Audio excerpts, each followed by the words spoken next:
और इधर पश्चिम एशिया में ईरान के खिलाफ अमेरिका और इजरायल की जंग से जुड़ी एक बड़ी खबर है। दरअसल बड़ी खबर है, आज सीज फायर की मियाद खत्म हो रही है, लेकिन उससे पहले अमेरिकी प्रेसिडेंट डोनाल्ड ट्रंप ने सीज फायर की समय सीमा को अब बढ़ा दिया है। ट्रंप ने कहा है कि सीज फायर को तब तक के लिए बढ़ाया जा रहा है जब तक ईरान अपना औपचारिक प्रस्ताव पेश नहीं कर देगा। ट्रंप ने कहा है कि सीज फायर बढ़ाने का यह फैसला पाकिस्तान की गई अपील के बाद लिया गया है। हालांकि सीज फायर बढ़ाए जाने के बावजूद ट्रंप ने ईरान पर दबाव कम नहीं होने देने की बात कही है। उन्होंने अमेरिकी सेना को स्पष्ट आदेश दे दिए हैं कि ईरान के खिलाफ चल रही नाकेबंदी जारी रहेगी। मसलन स्ट्रेट ऑफ होर्मुज अब भी जिस तरह से नाकेबंदी अमेरिका के द्वारा की गई थी वहां पर जारी रहेगी। ईरान पर हमला नहीं होगा, लेकिन हमले वाली जगहों को भी अभी अमेरिका फिलहाल नहीं छोड़ने वाला है और लगातार बातचीत के प्रयास जारी रहेंगे। इस बात के संकेत दिए जा रहे हैं। जिस तरह से ईरान को लेकर अमेरिका के प्रेसिडेंट का बयान सामने आया था, उसके बाद से आशंका इस बात की जताई जा रही थी कि शायद सीज फायर बीती बात हो जाए। हालांकि अब ये एक बार फिर से सीज फायर जारी रखने की बात सामने आ रही है। ईरान ने पाकिस्तान के इस्लामाबाद में होने वाली अमेरिका के साथ प्रस्तावित बातचीत में शामिल होने से साफ इनकार कर दिया है। ईरान ने साफ कहा है कि वो धमकियों के साए में किसी भी तरह की बातचीत नहीं करेगा। ईरान ने अमेरिका के विरोधाभासी रवैये को जिम्मेदार ठहराया। ईरान की तरफ से ये भी बयान सामने आया है कि अमेरिका पहले ईरान के बंदरगाहों से नौसैनिक नाकेबंदी हटाए तभी बातचीत होगी।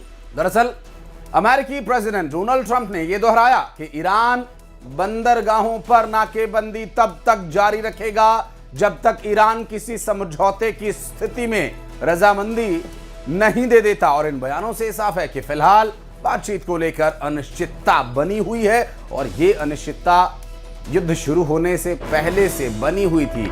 और इस बीच एक और बड़ी खबर, अमेरिकी प्रेसिडेंट डोनाल्ड ट्रंप ने एक बार फिर से ईरान को बड़ी धमकी दी है। ट्रंप ने कहा कि ईरान के पास समझौता करने के अलावा कोई दूसरा रास्ता नहीं है। ट्रंप ने ईरान को चेतावनी देते हुए कहा है कि अगर पीस डील नहीं हुई तो अमेरिकी सेना हमले के लिए पूरी तरह तैयार है और आदेश मिलते ही कार्रवाई भी कर सकती है। दरअसल ट्रंप ने यह बताया कि सीज फायर के दौरान अमेरिका ने अपनी सैन्य ताकत बढ़ाई है।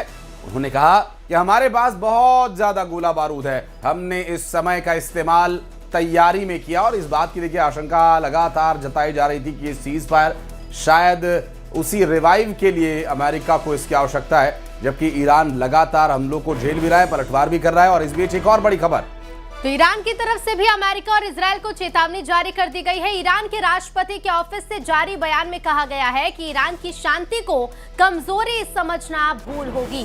दरअसल अमेरिका इजरायल को चेतावनी देते हुए यह भी कहा गया कि अगर हमला हुआ तो ऐसा जवाब दिया जाएगा कि दोबारा हिम्मत नहीं होगी। ईरान के विदेश मंत्री अब्बास अराक्ची ने यह कहा कि ईरानी बंदरगाहों की नाकेबंदी करना युद्ध की कार्रवाई है और इस प्रकार ये युद्ध विराम का उल्लंघन है। इसके साथ ही ईरान ने कहा कि ईरान जानता है कि प्रतिबंधों को कैसे बेअसर करना है, अपने हितों की रक्षा कैसे करनी है।